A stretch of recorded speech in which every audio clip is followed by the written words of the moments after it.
Queridos, a passagem para a qual eu gostaria de chamar a sua atenção nesta manhã se encontra na primeira carta do apóstolo Paulo a Timóteo, no capítulo 1 Timóteo 1, versículo 13.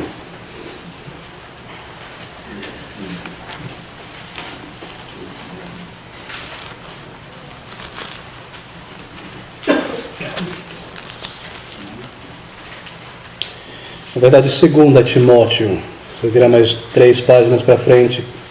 2 Timóteo, capítulo 1, versículo 13. Estas palavras do apóstolo Paulo ao pastor Timóteo: conserva o modelo das sãs palavras que de mim tens ouvido na fé e no amor que há em Cristo Jesus. Deixa-me repetir essas palavras.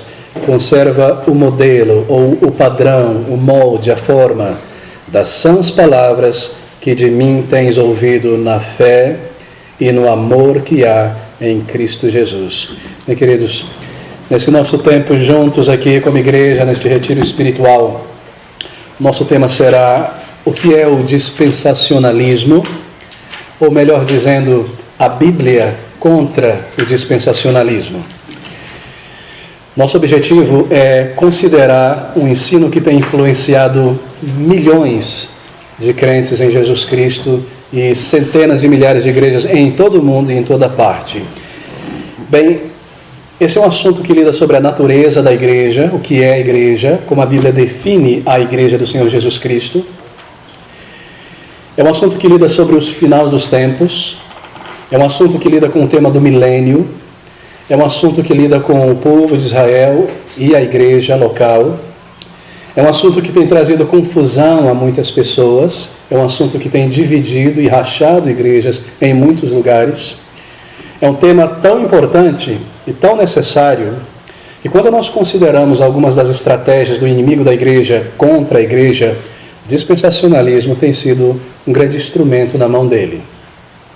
Se nós pudermos pensar em um grande dragão, uma grande besta de 3 cabeças, que tem avassalado muitas igrejas locais do mundo inteiro, uma dessas cabeças nós chamaríamos de liberalismo teológico, a ideia de que a Bíblia é apenas um grupo de escritos baseado em uma cultura de uma época específica, cheia de folclores, cheia de ideias imaginativas, preso a um espaço e um tempo específico. Então há muita coisa aqui que precisa ser tirada de lado, purgado, que nós não podemos crer que é apenas invencionice do povo primitivo de Israel. Esse é o liberalismo. O liberalismo rouba a palavra de Deus do povo de Deus porque esvazia a palavra de Deus de seu poder e de sua inspiração. Ela tira a inspiração da palavra de Deus e diz que a Bíblia é como qualquer outro livro e deve ser lida ou interpretada como qualquer outro livro em sua prateleira. A segunda cabeça desse grande dragão chama-se dispensacionalismo. E o dispensacionalismo é um ensino, esse é o nosso tema para esse período juntos, surgido aí na primeira metade do século XIX, que rouba muito da palavra de Deus, do povo de Deus, e diz que grande parte, ou grande porção das Escrituras pertence apenas ao povo de Israel da Antiguidade, e esse povo que se encontra na Palestina hoje, chamado Israel. E assim o povo de Deus, a igreja, está de alguma maneira isenta de considerar a fundo ou de seguir os parâmetros do Antigo Testamento, porque o Antigo Testamento é apenas para o povo de Israel. O dispensacionalismo é um ensino que tira o foco da pessoa do Senhor Jesus Cristo e do seu retorno e coloca esse foco sobre o anticristo, sobre a besta e sobre sinais. Assim, milhões de crentes em Jesus Cristo são mais preocupados com a besta e com o anticristo e com tantas outras coisas do que com o retorno do nosso glorioso Deus e Salvador Jesus Cristo. A terceira cabeça nesse dragão chama-se pentecostalismo. E o pentecostalismo, que surge em finais do século XIX, início do século XX, ela também rouba a palavra de Deus porque diminui a autoridade da palavra de Deus e eleva a imaginação e a intuição humana, supostos sonhos e profecias, a um patamar de igualdade com a palavra de Deus. Assim, o objetivo do maligno, marque isso, sempre foi esse: tirar a palavra de Deus da mão do povo de Deus. E ao longo dos séculos ele tem usado muitas estratégias. E do século XIX para cá ele persiste usando essas 3 grandes estratégias. Nós não vamos lidar com um quarto tema que eu poderia chamar a cauda desse dragão, que seria a música contemporânea, que tem roubado a mente e o coração do povo de Deus em tantas igrejas. Mas pense nessas 3 cabeças, se eu posso assim ilustrar. E o pentecostalismo reduz a palavra de Deus e eleva a imaginação humana e a autoridade humana. Assim, o objetivo do inimigo de nossas almas é tirar a pura palavra de Deus de nossas mãos, seja esvaziando ela pelo liberalismo que está por toda parte, seja tirando o foco do povo de Deus da palavra de Deus e colocando em certas ideias, interpretações outras, tirando grande porção da Bíblia das mãos da igreja, ou seja, pelo pentecostalismo, que reduz a Bíblia e eleva a imaginação e a autoridade humana. Bem, o nosso foco será essa segunda cabeça desse dragão. Perdoe esse tema, ou essa ilustração, me baseio aqui no livro de Apocalipse, não é? Onde nós temos a menção do grande dragão buscando destruir ou engolir a igreja, e eu creio que alguns dos instrumentos utilizados têm sido essas ideias. Agora, deixe-me marcar um ponto muito importante. Quando nós lidamos com dispensacionalismo, isso é muito importante. Nós estamos lidando com uma questão dentro do arraial do povo de Deus. São crentes em Jesus Cristo que se consideram dispensacionalistas. Então nós estamos lidando com uma questão da família, do povo de Deus em toda parte. Não é? Há muitos irmãos em Cristo verdadeiramente salvos, transformados, que adotaram, foram influenciados por essas ideias chamadas de dispensacionalismo, mas é um assunto que está dentro do arraial do povo de Deus. Bem, deixa-me começar por aqui. Dispensacionalismo. Talvez alguns já tenham ouvido o tema. Fala sobre a natureza da igreja. O dispensacionalismo é uma doutrina, uma visão que estabelece uma diferença marcante entre igreja, por um lado, e o povo de Israel, a nação de Israel, por outro lado. Nós vamos ver nessa manhã também o que significa o reino de Deus. O nosso terceiro estudo focará, o segundo estudo focará um pouco mais nesse tema à noite. E qual é realmente o ensino da palavra de Deus sobre a igreja, o reino de Deus, o arrebatamento e o milênio. São questões que nós vamos passar ao longo desses encontros aqui. Bem, o nosso objetivo é contrastar, então, o ensino das Escrituras, seguindo o nosso método bereano, não é? De considerar os textos e reunir o ensino, contrastando isso com o ensino, a doutrina chamada dispensacionalista.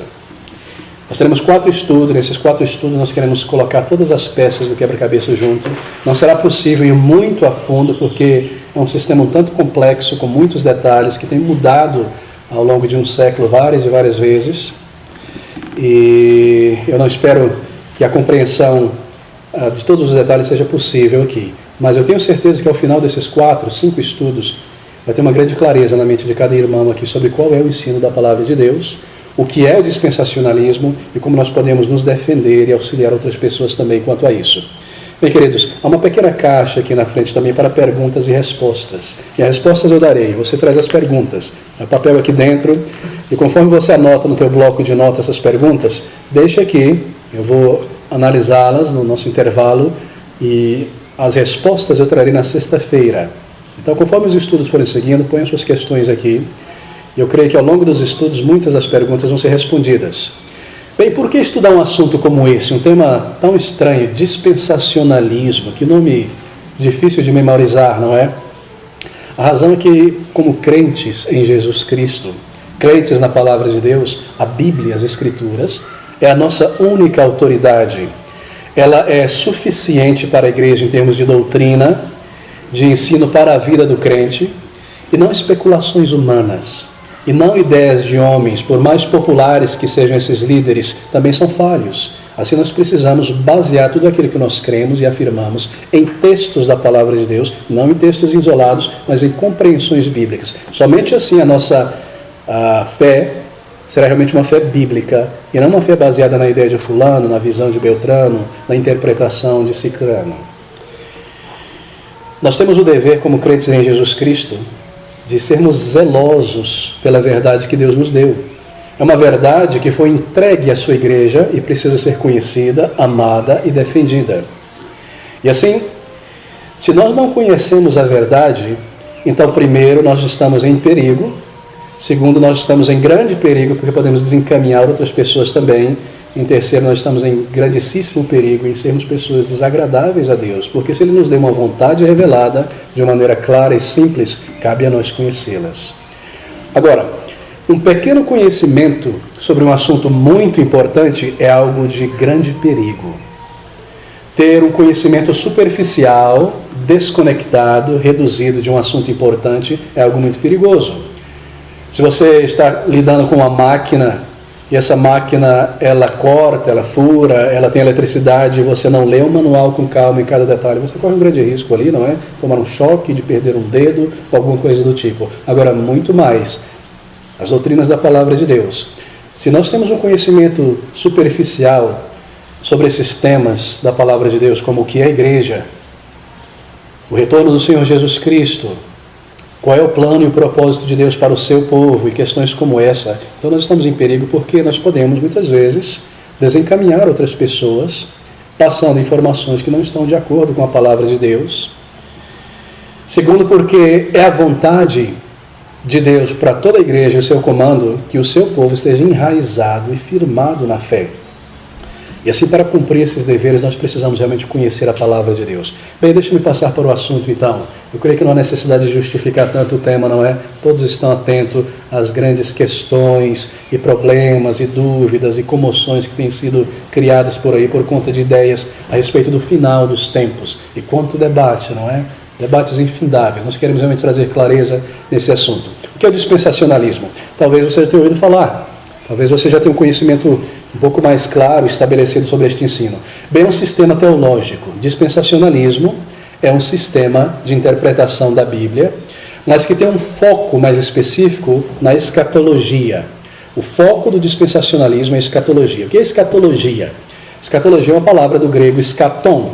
O próprio termo já lembra explosão, não é? Escaton, fim. Exatamente essa ideia. Escatologia se refere às questões referentes ao final dos tempos. E essa teologia, ou esse grupo de visões e de ensino chamado dispensacionalismo, tem um foco, a luz mais forte está sobre as questões referentes ao final dos tempos. Mas o dispensacionalismo não é somente sobre o final dos tempos. Essa é a imaginação de muitos, que é um ensino, uma visão que somente lida com as questões referentes ao final dos tempos. O dispensacionalismo, por ser uma teologia, também lida com a doutrina da salvação e com a doutrina da igreja. Eles tentam definir o que é salvação da maneira deles e tentam pintar a figura da igreja da maneira deles. Por isso que se torna uma teologia. Deixa de ser apenas sobre questões do final dos tempos, escatologia, e abre um pouco o leque para outras questões e se torna uma teologia. E quando nós lidamos com esse tema, nós devemos lembrar que é um assunto que está dentro do arraial do povo de Deus. Nós não estamos lidando aqui com indivíduos que estão fora, na sua maioria, do campo cristão bíblico. Muitos dispensacionalistas são irmãos e irmãs em Cristo Jesus, pessoas salvas e transformadas. É claro que esse ensino ele perpassa tanto igrejas históricas, quanto igrejas pentecostais, mesmo em seitas, e mesmo sai da borda do escopo cristão e cai em algumas seitas muito estranhas por aí. Mas a maior parte das pessoas que creem e que são conduzidas por essas ideias estão dentro realmente do arraial do povo de Deus. E é muito importante nós mantermos isso em vista, porque o nosso objetivo é ganharmos pessoas para uma posição bíblica, trazer pessoas a uma posição que sejam mais agradáveis a Deus, e não simplesmente combater um ensino errado e esquecer da pessoa. Nós queremos auxiliar pessoas e ganhá-las para uma posição bíblica. Então nós lembramos isso, não é? Ao lidarmos com doutrinas, ensino, nós precisamos diferenciar entre pessoas que promovem o erro e que são uma pedra de tropeço, a Bíblia chama isso de escândalo, diante da igreja, e resistir tais pessoas, mas temos que ter grande compaixão por aqueles irmãos e irmãs que realmente estão confusos, e tentar ganhá-los. E para ganhá-los nós precisamos ter clareza sobre o que nós cremos. Bem, querido, a Bíblia, irmãos, pense sobre a palavra de Deus, esse livro divino. A Bíblia são cartas de amor de um Pai Celestial a seus filhos e filhas, escrita por Deus, dirigida àqueles que Ele ama. Mas o dispensacionalismo, ele rouba grande parte desses envelopes, dessas cartas do povo de Deus, e diz que grande parte das Escrituras são dirigidas apenas a um grupo de pessoas, que é a nação de Israel. E o dispensacionalismo crê que o Antigo Testamento são escrituras dirigidas à nação de Israel em particular. E por nação, eles se referem à nação realmente que se encontra na Palestina. Não é a nação dentro da nação. Não é apenas a igreja que se encontra dentro de Israel, o grupo dos eleitos, as pessoas salvas naquele Estado nacional, mas ao povo, aquela nação, aquele Estado nacional. A ideia do dispensacionalismo é esta, que a Bíblia, em sua maior parte, se dirige apenas a Israel e o Novo Testamento à igreja. É por isso que você encontra em muitas igrejas pessoas que não dão uma bola para o Antigo Testamento e não há mensagens evangelísticas do Antigo Testamento, como se o Evangelho não estivesse, no Antigo Testamento. Pouquíssimo é lidado ali, porque é um livro, um texto que é dirigido primariamente para o povo de Israel, com suas profecias e promessas dirigidas àquela nação, e o Novo Testamento é uma porção das Escrituras para a igreja, sobretudo. Agora, quando nós fazemos isso, nós, na verdade, mutilamos a revelação de Deus e separamos ela de uma maneira artificial. Por isso que é de suma importância conhecer o que a Bíblia diz sobre essas questões, referente à salvação, referente ao que é a igreja, a diferença entre igreja e povo de Israel, ao final dos tempos, a vinda do anticristo, ao milênio e todas essas coisas. E temos clareza sobre os erros do dispensacionalismo. Bem, queridos, será um estudo panorâmico, mas deixe-me definir dispensacionalismo de uma maneira diferente. É um movimento. Há uma teologia com foco no final dos tempos da escatologia, mas é um movimento. Dispensações, ou dispensação, daí o termo dispensacionalismo. É uma ideia que entende que a melhor maneira de se observar ou se conhecer a Bíblia é considerando que Deus tem revelado a si mesmo por sucessivas dispensações. Eles falam muito sobre dispensações, daí o apelido, o rótulo que lhes foi dado de dispensacionalismo. Aqueles que creem neste ensino, dispensacionalismo, pessoas no meio reformado, pessoas no meio pentecostal, no meio histórico, eles dividem a Bíblia em muitas partes ou fatias, muitas dispensações. E a ideia é que Deus está dispensando ou outorgando uma verdade a um período específico ou uma aliança a um período específico da revelação histórica. E logo na sequência, uma outra dispensação de verdade, ou de uma aliança, ou de lei. Então daí essa ideia de dispensações ou de partes a serem divididas e o apelido que se tomou ao longo da história sobre o dispensacionalismo. Por exemplo, há grupos diferentes dessas correntes teológicas, da corrente teológica dispensacionalista, que dividem a Bíblia em 3 dispensações, outros dividem em 4 dispensações, alguns em 7 e outros em 8. Eles falam, por exemplo, sobre a dispensação da inocência, período de Adão antes da queda. Esse foi um período da história. Então eles falam sobre a dispensação da lei, Israel e a lei, então sobre a dispensação da graça. Você já ouviu falar sobre isso? As dispensações. Agora, há uma certa confusão no meio dispensacionalista, porque há muitas maneiras de se dividir a Bíblia. Então eles vêm com 4 divisões, 6 dispensações, 8 dispensações, não há um acordo entre eles. Mas o que eu estou fazendo aqui é considerar o dispensacionalismo clássico, em sua essência mais geral, sem lidar com os extremos.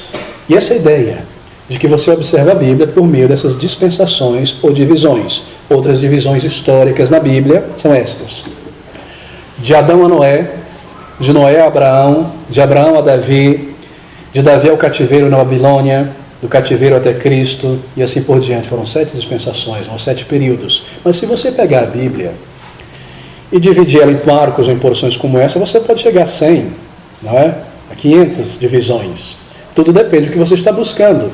Tudo depende do Ebenezer que você coloca ali, da estaca. Eu quero marcar desse ponto para cá, eu quero focar em pessoas salvas, eu quero focar em rebelião, eu quero focar em construção de reinos. Então você pode fazer centenas de dispensações. Agora, se nós lidamos com a questão da maneira como Deus lida com o seu povo ao longo da história, desde Adão até o final dos tempos, então nós podemos ver que Deus, sim, de uma maneira bem clara, lida com certos marcos, com certos homens na fé, ou certos grupos de pessoas, onde você percebe uma mudança de um período para outro. Na verdade, nós temos Adão, então a queda, Noé, uma aliança feita com Noé, depois uma aliança feita com Abraão. Então muitos dispensacionalismos lidam em termos de alianças e dividem essas dispensações em alianças. Isso é muito importante marcar. Agora, embora esse termo dispensacionalismo tenha sido o marco e o apelido central deste movimento, não são as dispensações ou divisões que marcam essa teologia, mas o que marca, esse é o pivô central, eu gostaria que você marcasse isso na mente. O que caracteriza esse sistema teológico é a maneira como o dispensacionalismo vê ou encara a igreja. Esse é o ponto central. Aquilo que eles definem por igreja é exatamente isso que está no centro de todo o pensamento do dispensacionalismo.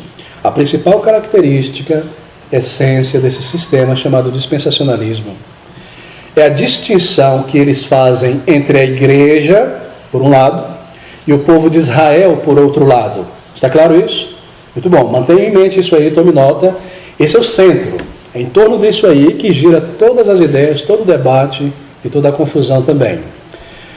Os dispensacionalistas, eu vou lidar com a história dentro de um minutinho, você vai falar de onde surgiu essas coisas aí, mas os dispensacionalistas, eles fazem uma distinção entre Israel e igreja, dizendo que Deus tem um plano específico para a nação de Israel, na Palestina, e Deus tem um plano específico para a igreja. Ali está o ponto central desse ensino. Deus fez muitas promessas para Israel e essas promessas não foram cumpridas, então ele deve voltar a cumpri-las em um período mais para frente chamado milênio. Todo o plano de Deus, desde o início, é focado na nação de Israel. Esse é o povo especial, o povo peculiar de Deus, aquela nação, aquele povo. Perdão. O que é a igreja, então, pastor? Bem, a igreja é um parêntese no lidar de Deus com Israel. As coisas não deram muito certas ali, então Deus fez um parêntese, começou a lidar com os gentios, a igreja é formada de gentios na visão deles. E quando Deus terminar de lidar com esses gentios, a igreja, parêntese fecha, Deus tira a igreja de cena, arrebatamento, e ele volta a lidar com os judeus de novo, no período de 1000 anos.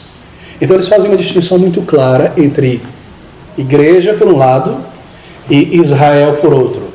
Todavia nós cremos, e assim a igreja tem crido ao longo de séculos, 19 séculos, que Israel representa a igreja. E que a nação física de Israel, lá na Palestina, foi nada mais do que um berço pelo qual o Salvador viria ao mundo. Mas o Salvador veio ao mundo, e o plano de Deus e o foco de Deus é sobre os seus eleitos, porque por eles ele veio morrer. E nós usamos o termo o Israel de Deus, não em referência ao povo da Palestina, mas a toda a igreja composta mesmo de judeus quanto de gentios. Então esse aqui é o grande campo de combate. É aqui que está a confusão. O dispensacionalismo que surge aí no início do século XIX, 1830, começa a desenvolver uma ideia de que Deus lida com Israel como nação e Deus lida com uma igreja. Sim, em certo sentido é claro que Deus faz isso. Mas no ensino da palavra de Deus, o foco de Deus, o plano de Deus é sobre o Israel de Deus, que são os salvos, que são os eleitos, mesmo dentro da nação judaica, quanto de fora dos povos gentios. Está claro isso, meus queridos? Eu espero que essa figura esteja um pouco mais clara. Vai tomar mais clareza ainda com os estudos aqui, mas marque este elemento. Esse é o ponto central, esta é a essência, uma diferença que é feita por eles, não por nós, entre igreja por um lado e a maneira como Deus lida com o povo de Israel. Deus ainda precisa cumprir muitas promessas do Antigo Testamento a essa nação que não foram cumpridas segundo eles, então Deus continuará lidando com eles em um tempo devido.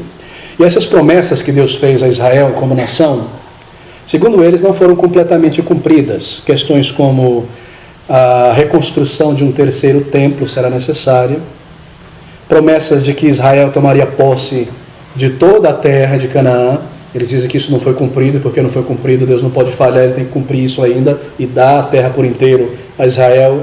E como isso não aconteceu ainda, vai ter um período onde isso vai ser cumprido, período do milênio, e que Cristo retornará e que ele reinará em Jerusalém por 1000 anos. A figura está se formando, essa é a ideia. Ali está Deus lidando com Israel. Quem é o primeiro? Bem, Deus lida com Abraão. Deus chama Abraão de Ur, não é, da Babilônia, e a partir de Abraão ele cria a nação de Israel. Lembre-se que a nação de Israel não existia. Deus criou essa nação, não é? De um homem que não podia ter filhos, de uma mulher também. Então Deus dá promessas a Abraão, dizendo: em tua descendência muitas nações serão abençoadas, te darei todas as terras, etc, etc.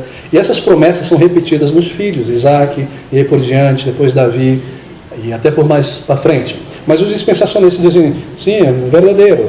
Deus deu essa promessa à nação, mas muitas dessas promessas não foram cumpridas ainda. Israel foi destruído, Jerusalém, perdão, a igreja começou, e porque nós vemos que essas promessas todas elas não foram cumpridas, Deus deve voltar a lidar com Israel e cumprir essas promessas. E quando ele tirar a igreja de cena, ele volta a lidar com Israel. Isso vai ser no período de 1000 anos, quando o templo vai ser reconstruído, não é? E Israel vai ter uma posse de toda a terra que não foi possuída ainda, segundo eles, e coisas como essa. Se marque isso em mente. Uma grande distinção entre a igreja e Israel. Deus tem um foco e um plano bem específico com esse povo, e um foco e um plano bem específico com a igreja. É quase como se existisse duas igrejas, não é? Igreja classe A, Israel, igreja classe B, você e eu. Seria possível tal coisa na palavra de Deus? Por aí você já começa a perceber que alguma coisa não está muito bem nesse ensino. Mas vamos seguir. Uma igreja formada por pessoas de todas as nações e um outro grupo apenas para o judeu étnico, o descendente de Jacó, de Abraão, dali por diante.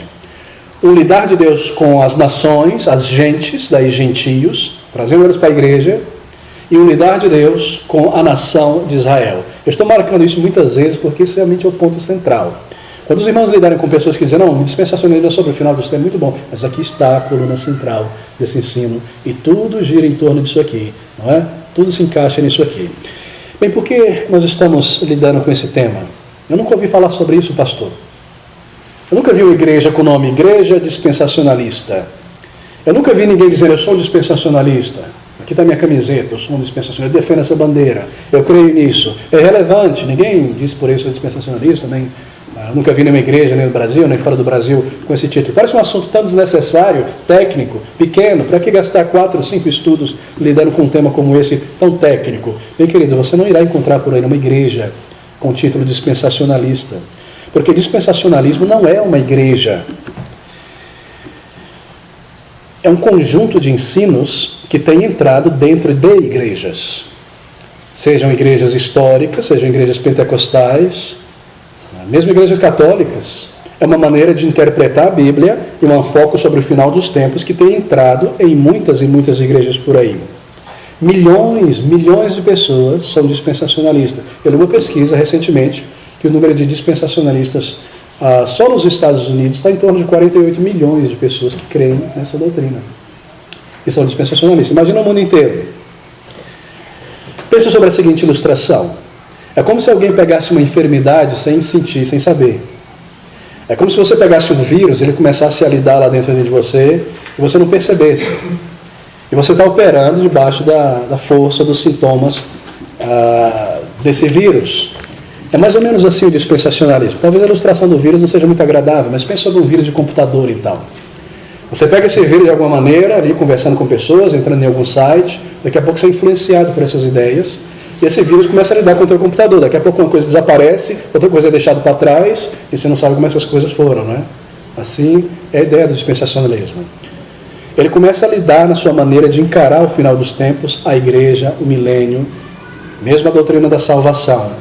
Você não foi a um seminário, ninguém usou o termo dispensacionalista, você não passou por um curso talvez, mas a maneira que a Bíblia é ensinada, o ensino sobre o final dos tempos, te leva a compreender as coisas dessa maneira, e daqui a pouco você está operando sobre esse ensino chamado dispensacionalista.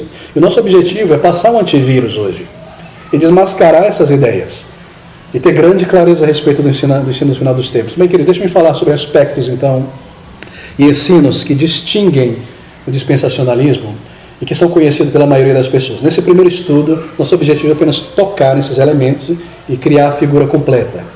Hoje à noite nós vamos lidar com o ensino da palavra de Deus em contraste com o primeiro ensino do dispensacionalismo, que é a doutrina da igreja e de Israel. Muito bem, primeiro, um dos primeiros aspectos do dispensacionalismo é a maneira como eles interpretam a palavra de Deus. Eu gostaria que você realmente tomasse nota nesse ponto, porque é muito importante. Os dispensacionalistas dizem que eles interpretam a Bíblia, de uma maneira literal. Já vou falar sobre isso. Eu interpreto a Bíblia de uma maneira literal. E essa é a melhor maneira, porque se você começar a alegorizar aqui, espiritualizar, você vai criar coisa que não existe. Bom, por um lado eles estão certos. Há um perigo em si a espiritualizar demais certos textos. No movimento pentecostal você vê isso demais, não é? Por exemplo, um pastor, ele quer, de alguma maneira, arrecadar algum dinheiro lá para a congregação dele, então ele começa a criar figura onde não existe figura. E ali foi Davi com suas 5 pedras. Aí ele começa a dar um nome para cada uma dessas pedras, cada uma dessas pedras é um bicho na vida, uma dificuldade. Você percebe? O contexto não dá nenhuma ideia para isso. E ali está Golias. Sabe que a Golias tem o maior inimigo na vida, o teu chefe, a economia. Mas a Bíblia não diz isso. Então você está espiritualizando o que não está ali. Aí você se esquece que Golias não era um inimigo particular de Davi, era um inimigo do povo de Israel, o contexto já diz isso. Então o grande perigo de espiritualizar ou trazer alegorias em demasia para a Bíblia é que você foge do texto, você começa a flutuar, tirar o pé do chão e fica voando por aí, não é? Então é um grande perigo nisso. E muitos seminários são bastante firmes quanto a isso, para que não se alegorize. O outro perigo extremado engessar a Bíblia e colocar uma camisa de força no pastor. E aí você vai em igrejas e tudo que você aprende é o contexto geográfico, é o significado da palavra no original e não há aplicação absolutamente nenhuma. Você volta para casa sabendo um pouquinho de informação técnica. Porque eles estão com medo de pegar aquilo que o Espírito de Deus colocou aqui. Você percebe a diferença dos extremos? Então, o dispensacionalismo, eles dizem o seguinte: nós lemos a Bíblia de uma maneira literal para fugir à alegorização. Muito bem, mas o que eles querem dizer sobre literal? Eles querem dizer o seguinte: o que está escrito aqui é o que está escrito aqui. Se a lua um dia vai virar sangue, então a lua um dia vai virar sangue. E se duas testemunhas vão morrer em Jerusalém um dia e vão ressuscitar, ficar lá na praça, isso vai acontecer. Bom, isso é um grande extremo, porque nós sabemos que a palavra de Deus há questões literais, mas há questões simbólicas, alegóricas. E essa é a maneira correta de se ler a palavra de Deus. Assim como reformados, vindo da tradição reformada, nós tomamos a palavra de Deus como ela é. Nós não impomos um princípio rígido, único, de fora sobre ela para interpretação. Nós buscamos as regras de interpretação da Bíblia e dizemos: a Bíblia se auto-interpreta, um texto interpreta o outro. No contexto eu conheço a verdade. Mas eles se gabam desse princípio gramático histórico, que é usado por todas as igrejas protestantes, dizendo: você considera o contexto histórico em que as coisas foram ditas, e você observa a gramática, a síntese. Então o pastor tem que conhecer o grego e o hebraico. Muito bom. Mas é só isso? Não, porque é um livro escrito pelo Espírito Santo. Assim, há aplicações, há figuras. E nós aprendemos, por exemplo, do apóstolo Paulo, que todas as coisas que dantes foram escritas para aquele povo de Israel como nação, foram escritas para quem? Para nós. Então há uma alegoria aqui, não é? O povo de Israel migrando do Egito para Canaã. Isso representa o quê? Nós peregrinando para a eternidade. E assim por diante. Em outras palavras, Israel, na antiguidade, como nação, é uma figura da igreja hoje. Porque o lidar de Deus é sempre com a igreja. Mas a igreja não surgiu hoje. A igreja surgiu desde o primeiro crente, lá no início dos tempos. Então nós estamos chegando no ponto sobre a definição do que é igreja. No próximo estudo isso vai ficar mais claro. Mas uma das características do dispensacionalismo é esta: a maneira como eles interpretam a Bíblia. Então, se eu vou para o livro de Apocalipse, ali eu preciso ler como se fosse uma narrativa, uma coisa após a outra. Eu pego uma linha do tempo e coloco: a primeira coisa acontece, a segunda, a terceira, a quarta. Você já percebeu isso? Vai acontecer isso, depois aquilo. Mas o livro de Apocalipse nos diz de cara, logo no início, que são visões. Estava eu ali, João, na ilha de Patmos, e eu olhei para o céu e vi. Cada um dos ciclos das visões começa assim: e vi uma visão, uma alegoria, uma imagem. Então esse é o ponto primeiro. Eles tomam essas visões de uma maneira literal, tanto em Daniel quanto em Apocalipse, e tomam símbolos de uma maneira literal também. Agora, nós cremos em um princípio de interpretação diferente. Essa é a maneira que a igreja tem crido desde o início, mas que foi formulada, se eu posso assim dizer, sistematizada, posto no papel, no período da Reforma Protestante. Marque isso porque isso é muito importante. Nós cremos no princípio do sensus literaris. Difícil, né? Os reformadores adoravam latim. É do latim, sensus literaris. O que é isso? Essa é a nossa maneira de considerar esse livro aqui, essa literatura. Sensus literaris, ou senso, é o sentido da literatura que você tem em mão. Em outras palavras, é muito simples. A Bíblia é um conjunto de vários livros, não é verdade? Do grego, do latim biblos, biblioteca, que nós temos uma biblioteca, Bíblia. Então, cada um desses livros é uma literatura que tem um senso específico. A literatura aqui que é poética, a literatura que é narrativa histórica, Atos, a literatura que são profecias, profetas maiores, menores, etc. Então, de acordo com a literatura, nós lemos elas como ela é. Então, você não pode ler o livro de Apocalipse como uma narrativa, porque não é uma narrativa, são símbolos. Atos é uma narrativa, então você lê como uma narrativa, uma coisa acontecendo após a outra. E fui eu, Paulo, e houve um naufrágio, e saímos ali, chegamos a lá, uma narrativa, uma descrição de um historiador chamado Lucas, e esse é o sentido, ou tipo de literatura que nós temos em mão no livro de Atos. Lá em Isaías nós temos literatura profética, assim nós lemos como profecia, e há regras para se ler profecia.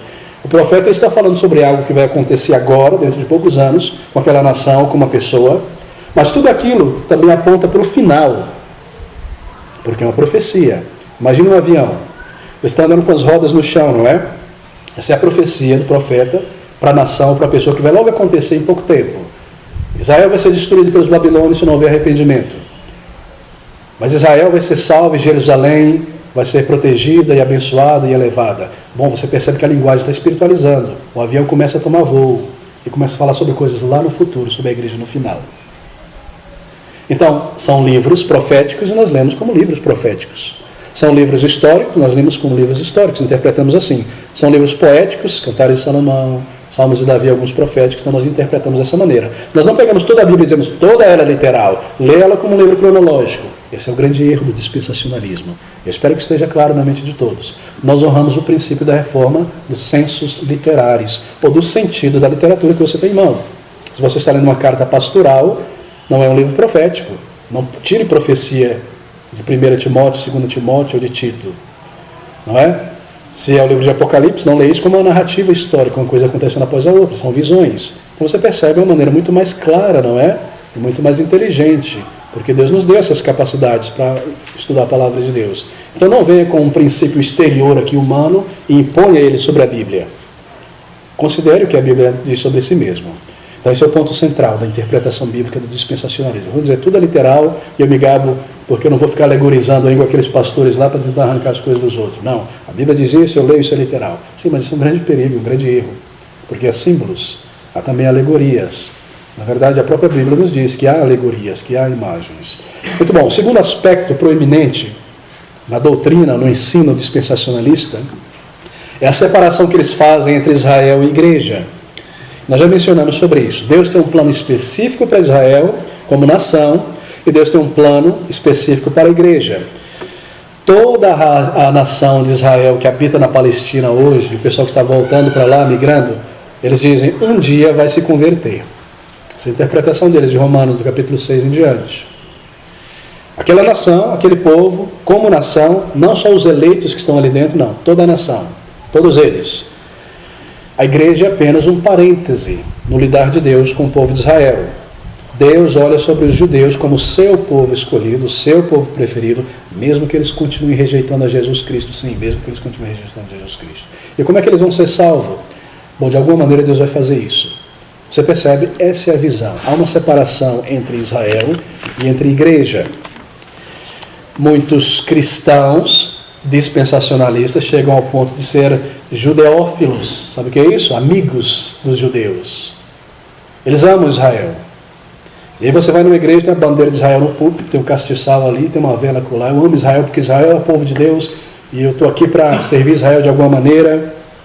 Igrejas que observam os feriados nacionais de Israel, usam pães ázimos na ceia, até comem ervas amargas, como eles faziam na Páscoa, bandeirinha de Israel. Muitos enviam suporte financeiro para o governo de Israel. Tenho certeza disso. Eu li uma pesquisa numa revista norte-americana que uma das maiores influências nos últimos governos norte-americanos antes do atual presidente era o dispensacionalismo. É por isso que Estados Unidos protegia, e ainda protege, agora menos, Israel de uma maneira tão grande. Por causa dessa ideia. Que aquele povo um dia vai ser restaurado e vai ser convertido e que o Messias vai voltar para reinar naquela cidade de Jerusalém. Isso não pode ser destruído, não. Então manda dinheiro para eles fazerem armamento e se protegido ali. Você percebe como uma doutrina influencia coisas nessa gravidade e nessa escala.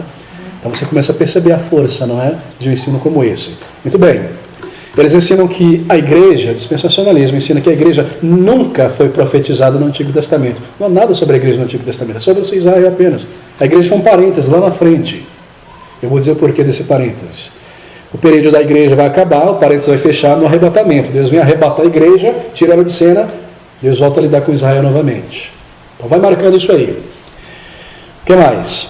Por que eles creem assim? Por que essa ideia? Bem, eles creem da seguinte maneira. Quando o Senhor Jesus Cristo, como Messias, veio, ele propositadamente ofereceu o reino a Israel, não é? Restaurar o reino de Davi e tornar Israel e Jerusalém como sua capital, acima de todas as nações do mundo. Mas Israel disse, não queremos não. Crucifica ele. Então o plano de Deus não deu muito certo. E aí Deus começou a lidar com os gentios e reunir esses gentios e salvá-los. E no momento que o período dos gentios terminar, o parênteses fechar, porque Deus tinha prometido a Abraão que a sua nação fosse como a areia ou a poeira, muita gente, e dar toda aquela terra que ele pisasse, mas Israel rejeitou quando o Messias veio, Deus não pode falhar a promessa, ele vai ter que cumprir isso de novo, ele vai cumprir no milênio. Quando a igreja for tirada de cena, o Messias voltar, pisar nesse mundo, reinará de Jerusalém só com os judeus, porque a igreja vai estar no céu, Jesus Cristo aqui na terra, junto com os judeus, reinando, então eles vão tomar conta de todas as nações, governando dali, e a terra vai ser dada e o templo vai ser reconstruído. E pasme você, mesmo os sacrifícios vão ser restaurados. Mesmo os sacrifícios. Dispensacionalista, mesmo sacrifício. Mas Cristo não foi o último sacrifício? Foi. Não, vão ser sacrifícios simbólicos, em memória e agradecimento. Mas a Bíblia diz que os sacrifícios era para purgar o pecado, e nada de simbólico. Mas essa é a consequência lógica de uma ideia como essa. Então, marque isso aí. Bem, o terceiro aspecto do ensino dispensacionalista é sobre o final dos tempos. O primeiro é a maneira de interpretar a Bíblia. O segundo, a separação ou divisão entre igreja e Israel. E o terceiro aspecto proeminente dos dispensacionalistas é este, sobre o final dos tempos. Eles são pré-milenialistas por natureza. Eu vou explicar esse termo confuso. Pré-milenialista é antes do milênio, não é pré. Pós-milenialista, depois do milênio. Só há dois grupos de interpretações bíblicas nessa questão do milênio. Pré-milenialistas e pós. Aqueles que se chamam pré-milenialistas dizem que o Salvador, o Messias, ele vai vir ao mundo antes que o milênio comece. E aqueles que são pós-milenialistas dizem que o Salvador vem ao mundo, retorna, quando o milênio terminar. O amilenialismo, que é a maneira como nós cremos, é mais bíblica, é uma categoria do pós-milenialismo, que diz que Cristo volta ao final do milênio. A diferença é que nós não cremos no milênio literal, de 1000 anos aqui na Terra, mas simbólico, que é o período da igreja. Muitos crentes reformados creem realmente que o Senhor voltará a esse mundo e haverá um período realmente de 1000 anos literais aqui, onde ele reinará.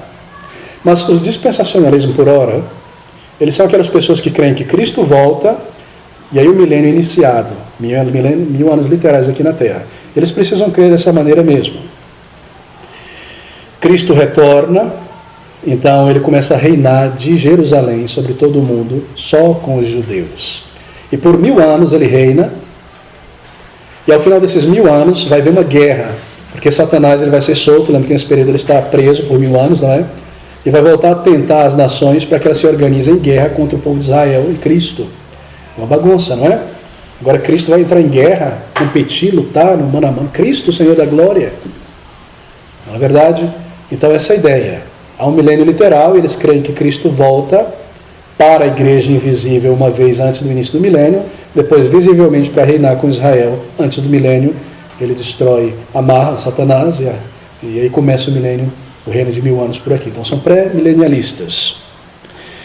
Mas antes do início desse milênio, marque esse gráfico aqui em mente. Você pode até traçar uma linha.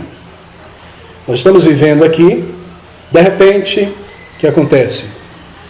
O parênteses fecha, acabou o período da igreja. Cristo volta invisível ao mundo, para a igreja, ninguém vai ver, um sobe, outro fica, a igreja sobe, os demais ficam. E aí o que acontece? Todo mundo fica pasmado. As companhias norte-americanas contratam um crente ou não crente para pilotar o avião. Antigamente era verdade isso, não sei se ainda existe isso hoje. Caso um suba, o outro fique pilotando ali. Você vê a força dessa doutrina. Companhias aéreas. Cristo volta invisível, ele leva a igreja, isso é chamado arrebatamento. Eles usam o termo arrebatamento dessa maneira. Nós queremos que o arrebatamento é o final, quando Cristo voltar, no ponto final, leva todos, julgamento, etc.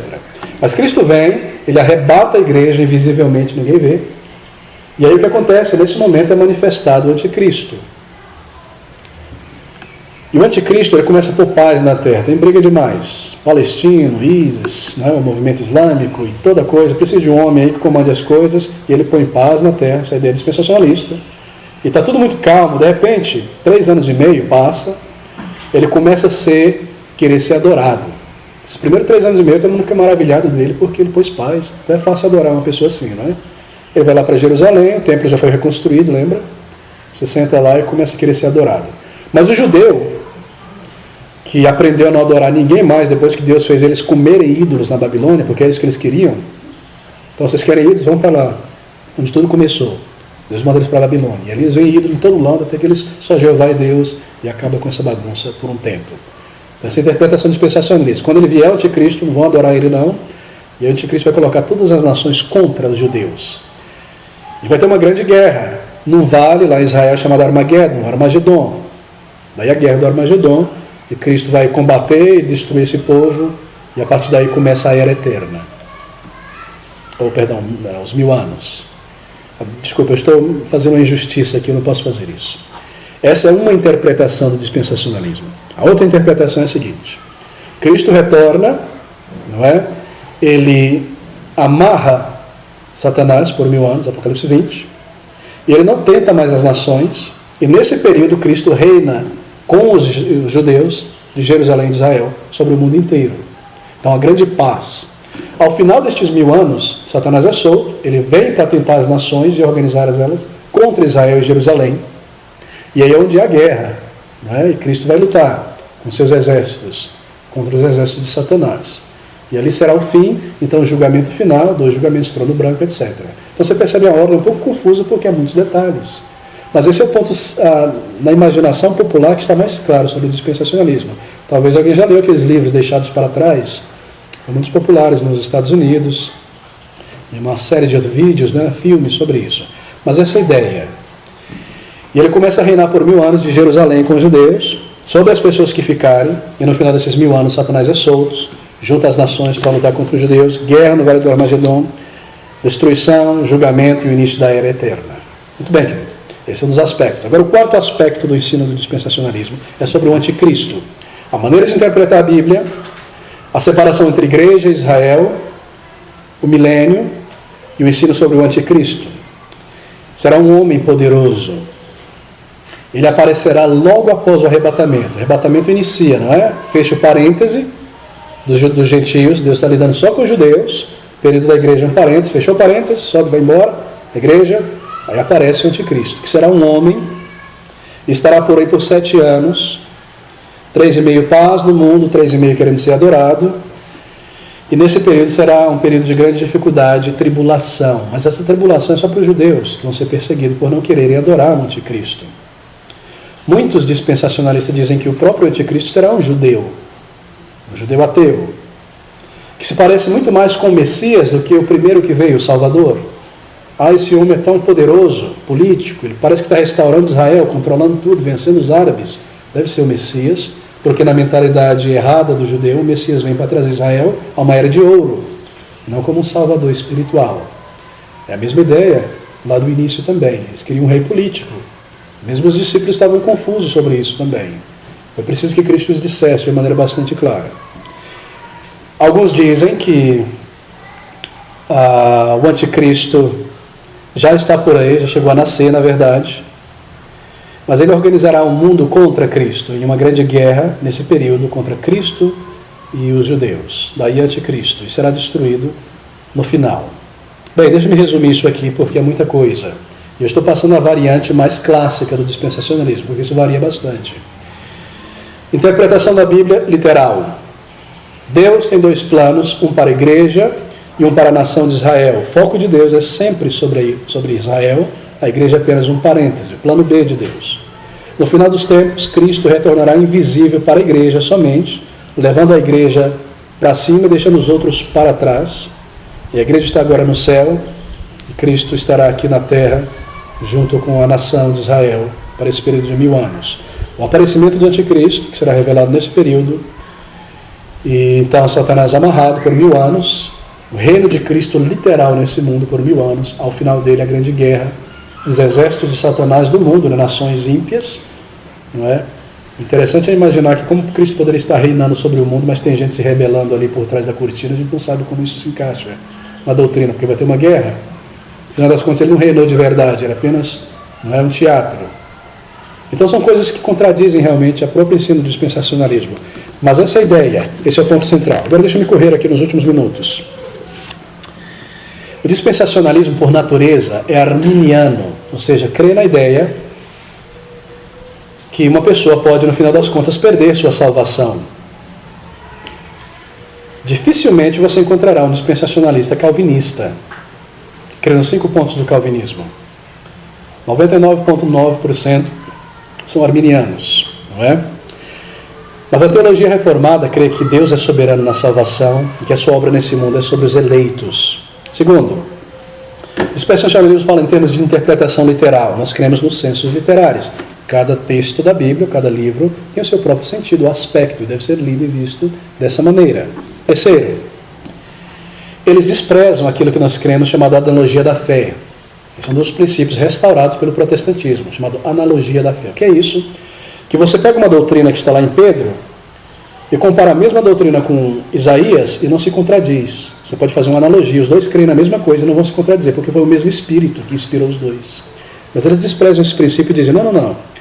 Você não pode dizer que Isaías está batendo com Pedro lá na frente, porque são de períodos diferentes. E o Novo Testamento é só para a igreja. Então não lê essas coisas da igreja no Antigo Testamento, porque no Antigo Testamento é só para Israel. Assim eles perdem um princípio muito importante, chamado analogia da fé. Nós fazemos analogia, comparando escritura com escritura, para saber como as coisas estão andando aqui. E nenhum autor vai discordar do outro, mas vai concordar e dar base uns aos outros, porque é o mesmo Espírito inspirando pessoas em períodos diferentes. Daí nós compararmos doutrina com doutrina. Isso deve ser feito. Muito importante isso. O dispensacionalismo crê que Israel na Bíblia, o termo Israel, marque isso. Toda vez que você lê Israel na Bíblia, significa a nação de Israel somente. Nada a ver com a igreja. Nós cremos que o termo Israel na Bíblia significa tanto a nação palestina quanto a igreja. Então você tem a nação de Israel, o povo étnico na Palestina, mas dentro dessa nação você tem os salvos, os eleitos, que são o Israel de Deus. Não é isso que diz Paulo, que não é judeu, o que é circuncidado na carne, mas sim o que é no coração. Então o verdadeiro Israel de Deus é o povo de Deus, o remanescente ao longo da história. Mas ele diz, não, Israel é apenas o povo na Palestina e igreja é outra coisa. Então marque isso também. Nós cremos que o termo Israel se refere tanto à nação, quanto ao Israel de Deus, a igreja. Muito importante também. Nós temos no Antigo Testamento profecias sobre Israel, que devem ser cumpridas de maneira literal, mas essas profecias não se referem à igreja, nem são promessas para a igreja. Nós cremos que muitas dessas profecias se cumpriram com a nação, de fato, ela entrou na Terra Prometida em muitas coisas, mas muitas dessas profecias só podem ser cumpridas com a igreja. Você se lembra daquela leitura que nós fizemos no último domingo, de Hebreus capítulo 11, sobre a galeria da fé? Eles receberam promessas, não foram? Mas não alcançaram essas promessas. Eles abraçaram pela fé. Eles estavam esperando uma Jerusalém celeste. Os dispensacionistas não. É a Jerusalém da terra somente, e ela tem que ser restaurada, e o templo, e a nação, porque Israel é só o grupo étnico. Então isso é um grande tropeço na interpretação da palavra de Deus. O outro ponto importante a se marcar é exatamente esse. Que Israel, na Bíblia, significa tanto a nação quanto a igreja. E o foco do Senhor é sobre a igreja, os seus eleitos em todos os tempos. O dispensacionalismo fala sobre esse parêntese, a igreja é um parêntese no lidar de Deus com Israel, até que esse parêntese se feche. Então Deus vai lidar com os judeus e a nação inteira vai ser salva. De alguma maneira, essa interpretação de Romanos 11. Mas não é só os eleitos dentro de Israel que vão ser salvos, não, é toda a nação mesmo. Então essa é a ideia. Nós cremos que há uma probabilidade de que um grande número, talvez, de judeus sejam salvos na direção do final dos tempos. Mas isso pela evangelização, obviamente, porque ninguém vem a Deus senão por Cristo. E é por meio de Cristo Jesus. E não pelo instalar de Deus, de repente eles creem em Deus. O único caminho de salvação é por Cristo Jesus, uma doutrina fundamental na palavra de Deus. Não? Pela fé em Cristo Jesus, por sua graça somente.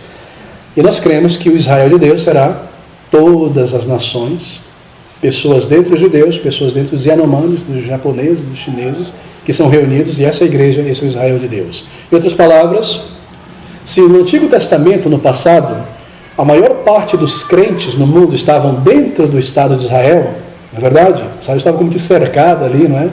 Todo o resto era escuridão, até que o Messias viesse para o mundo inteiro. De vez em quando você tinha um foco de luz ali fora, algum não-judeu sendo salvo, ou conhecendo a palavra. Mas se no Antigo Testamento a maior parte dos eleitos, dos salvos, da igreja, estava dentro do país de Israel, com a vinda do Senhor Jesus Cristo e o espalhar do Evangelho, agora a maior parte está fora dali.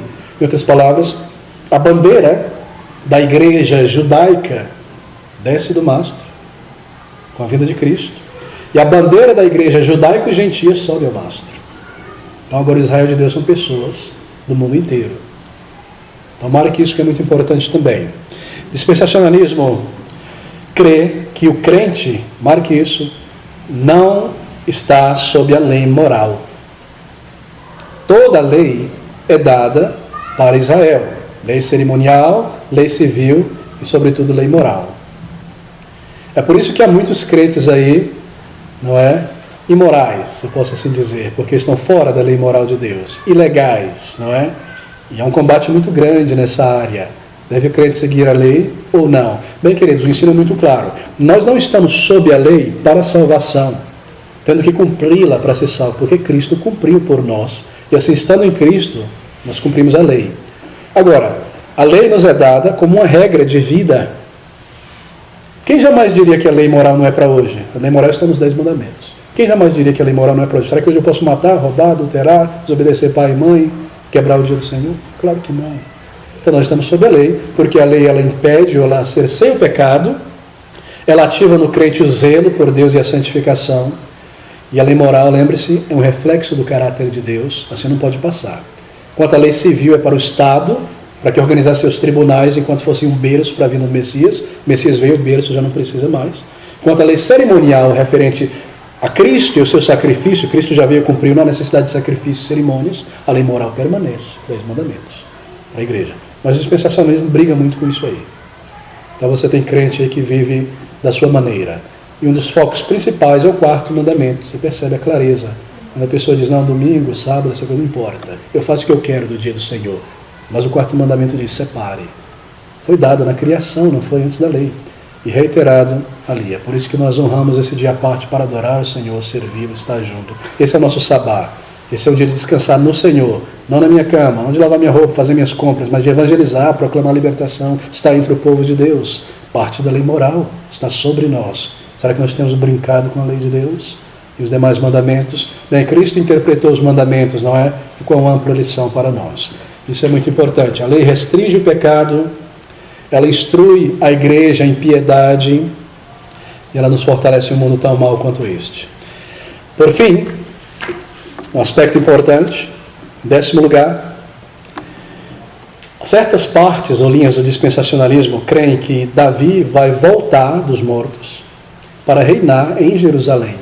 Bom, isso é espiritualismo, não é? Espiritismo. Mas essa é a conclusão lógica de dizer que se ele recebeu uma promessa e que de sua descendência, não é? Ele jamais perderia o trono, sempre haveria um ali, e hoje a gente não vê ninguém da descendência dele, então ele tem que voltar, alguém tem que voltar. Alguns dizem, não, é o Messias, porque ele é da descendência de Davi, mas por causa do problema do princípio literal, eles têm que ser consistentes com a lógica dele, não, tem que ser Davi ou alguém da família dele. Então é uma grande bagunça nessas interpretações. E isso sai para todo ângulo, né? Para toda linha de confusão por ali. Bem, queridos, de onde vêm essas ideias? Nós concluímos aqui o nosso primeiro estudo um pouco mais longo, mas as bases estão aí. Esse é um movimento, marque você, novo. Dispensacionalismo surge em 1830, mais ou menos, na Inglaterra, na Grã-Bretanha. Quem o inventou, se eu posso assim dizer isso, o inventor dessas ideias foi um homem chamado John Nelson Darby. Darby, você já deve falar do nome. Ele era um anglicano da Irlanda, ele saiu da igreja anglicana, se desgostou, se juntou à igreja dos irmãos, Brethren. Rachou a igreja dos irmãos com as suas ideias e criou um movimento bem focado nessas ideias. Tanto é que os irmãos, a igreja dos irmãos, creem muito nisso, porque eles são os grandes promotores disso aí. Os primeiros líderes foram esse John Nelson Darby, Samuel Tregles, Charles Henry Mackintosh. São muito conhecidos, há muitos livros deles por aí. São ali os papas, né? Os iniciantes desse movimento. Eles escreveram muitos volumes de interpretação bíblica baseados nessas ideias. Aqueles gráficos mirabolantes, não é? Sobre o anticristo, a Babilônia, etc, etc. Agora, marque você, muito disso foi abandonado, porque no início eles misturavam isso com maçonaria, havia a pirâmide egípcia, tinha alguma ligação com profecia, uma coisa, uma sopa. E o pessoal percebeu que isso era muito esdrúxulo e foram limpando. Mas tudo começou assim. Está lá no centro do dispensacionalismo. E aí, as ideias desses homens, sobretudo Darby, influenciou um homem nos Estados Unidos chamado Cyrus Scofield. Esse é um nome bem conhecido, Scofield. O que ele fez? Ele aprendeu todo esse sistema, pegou a Bíblia e começou a escrever nota de rodapé nela, baseado nessa interpretação, e surgiu a chamada Bíblia Scofield. Ele fez muitas palestras nos Estados Unidos, reuniu gente, influenciou gente grande, como Moody. Moody se tornou um dispensacionalista, um grande pregador, Moody. E outros tantos por lá, James Brooks, etc. E aí, em 1909, ele publicou essa Bíblia dele, famosa agora, a Bíblia de Estudo Scofield, com nota de rodapé. E isso colocou esse ensino do dispensacionalismo na mão do povo em geral nas igrejas. Muitas conferências por aí. E o sistema foi amplamente divulgado. E aí começou a ser conhecido como dispensacionalismo por causa daquelas divisões, dispensações, não é? Daí pegou o apelido.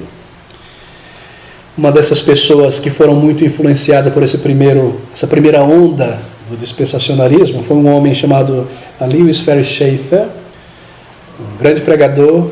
Ele decidiu construir um seminário que ficou famoso como Seminário de Dallas. O famoso Seminário de Dallas. Nesse seminário, muitos pregadores foram treinados como pastores, um seminário para pastores, mas que receberam esse vírus ali. Foram influenciados pelo dispensacionalismo. E os Estados Unidos e a Inglaterra, nesse período de início do século XX, eram países muito missionários, muitíssimos missionários. Então eles enviam pastores treinados nesses seminários para onde? Para o mundo inteiro com suas ideias. E as igrejas são formadas, mas elas são formadas já começando com essa visãozinha dispensacionalista. Daí o poder e a influência disso em toda parte. Muitíssimos pastores foram influenciados, não só pelo Dallas, seminários de Dallas, mas tantos outros. E o movimento missionário espalhou isso por toda parte. Agora, por formação, eu sou um historiador. O prazer que eu tenho é nessa área. E estudando um pouquinho sobre a história dos batistas no Brasil, eu descobri que os batistas, na verdade, começaram no Brasil não dispensacionalista, livre do vírus, começaram calvinistas. Quando os primeiros batistas chegaram ao Brasil, eles criam nas doutrinas da graça. Ouviram aqueles grandes nomes? Salomão Ginsburg, Casal Bagby aqui, ó, pertinho. Meu nome, se alguém me recorda? Próximo a Santa Bárbara, não é? Próximo a Americana. Foi ali que começou o foco dos batistas. E lá no norte, na Bahia, um pouco anteriormente. Mas eles criam nisso e tinha uma confissão batista, que se não me engano era de Renfrewshire, que era muito parecida à confissão batista de 1689 e de Westminster. Foi aos poucos que o dispensacionalismo foi vindo com outros missionários, influenciando esse pessoal, novas igrejas, formação da convenção. Como forma numa convenção, você tem um terminal. Do terminal você espalha informação para todas as igrejas, não é? E quando o erro vem pelo terminal, o que acontece? Vai para todo lado. E meio século passa, 99% das igrejas se tornam dispensacionalistas. Mas saiba você que a Igreja Batista começou no Brasil com raízes reformadas, crendo nas doutrinas da graça, como todos os batistas no mundo inteiro e todas as igrejas até o surgimento, ou tomar força do arminianismo e do dispensacionalismo. Muito bem, querido. Um ponto importante é a maneira como eles interpretam essas coisas. Divisão entre igreja e Israel. Marque isso, isso é de suma importância. Agora, deixe-me deixar uma chave final e eu concluo aqui. É muito importante. Lembra do pequeno dragão, ou melhor, do imenso dragão que eu mencionei na minha ilustração? 3 cabeças. Todas essas 3 cabeças surgem aí no século XIX, final do século XIX, meado do século XIX. Liberalismo teológico na Alemanha, a Bíblia como qualquer outro livro, cheio de folclore, dispensacionalismo por ali, e o pentecostalismo final do século XIX e início do século XX. Agora, as raízes do dispensacionalismo, como dos outros dois, são bem recentes, não é? Não são profundas na história da igreja. E eu pergunto a você, será que Deus deixou a igreja no escuro por 19 séculos a respeito do final dos tempos, a doutrina da igreja da salvação, e foi revelada só agora no final? É claro que não. Deus não deixaria a sua igreja no escuro. Não nos diz a palavra de Deus que Ele revelou a verdade uma vez por todas, logo no início? Assim, querido, em termos de doutrina, tudo que é muito novo está fora do prumo. Uma doutrina verdadeira, deixa eu fazer um silogismo aqui, bíblica, ela tem que ser antiga, muito antiga. Deus não poderia ter deixado a igreja no escuro por séculos e séculos e só revelar essas coisas sobre o Espírito Santo para o movimento pentecostal, que surge formalmente em 1901, com uma mulher caindo no chão, babando, levanta, começa a falar, dizem que é mandarim, aí a primeira pessoa fala em línguas. Deus não teria deixado a igreja no escuro a respeito do final dos tempos, da igreja, do milênio, da salvação, revelando a um homem que quebrou 2 igrejas e que Spurgeon disse é o novo Papa no protestantismo, é o Darby. Não ouve ninguém, não quer saber de ninguém. Será que Deus teria deixado a interpretação bíblica no escuro por 19 séculos só para que teólogos alemães, não salvos, não regenerados, dissessem é uma Bíblia como qualquer outro livro, é folclore, vamos tirar o que é bom e o que não é. Acaba com essa história de Jonas, uma baleia e todas essas coisas. Não é isso que você ouve por aí? Em termos de doutrina e de verdade, ela precisa ser muito, muito antiga. Agora, nem tudo que é verdadeiro é antigo, obviamente. Não é verdade? Claro. Mas se é uma verdade bíblica, se é uma interpretação bíblica correta, tem que ser muito antiga e a igreja tem que ter conhecido ela desde o início. Então desconfie, tome muito cuidado com novas ideias que surgem por aí por gente muito inteligente e bacana. Porque são coisas novas, não é? Ideias, daí surgem as seitas. O mormonismo surge no século XIX. Os russelitas, Testemunho de Jeová, surgem aí nesse mesmo período. E tantos outros grupos que estão aí corroendo a igreja em toda parte. Interessante, não é? Será que não é uma igreja bíblica real desde o início até o fim? É claro que há. O Senhor vai manter a tocha da verdade aberta. Então marque esse ponto sobre a interpretação. O pentecostalismo tem aí 130 anos. O dispensacionalismo tem aí 140, 150 anos. As doutrinas liberais são bem mais antigas, mas foram sistematizadas no final do século XIX, meados. Então, se é uma doutrina bíblica, o ensino tem que ser bastante antigo e conhecido pela igreja já há muito tempo, porque a verdade foi uma vez por toda entregue aos santos por Deus. Bem, queridos, eu devo terminar por aqui, o nosso tempo já se exauriu muito, mas foi pela maneira como nós iniciamos o dia. O foco sobre a igreja, foco sobre Israel, ponto central do dispensacionalismo. Uma interpretação literal, literalista da Bíblia. Nós temos o censo literários, o milênio como algo literal para eles, simbólico para nós. Está claro esses pontos? Vamos deixar bem marcado. Então, em torno desse tronco, nós vamos colocar os galhos agora nos próximos estudos. E à noite nós vamos lidar com esse tema da igreja e de Israel. O que é o ensino da Bíblia? Tem Deus um plano para Israel e um plano para a igreja. O que é o conceito de igreja da Bíblia? É uma nação física ou são pessoas?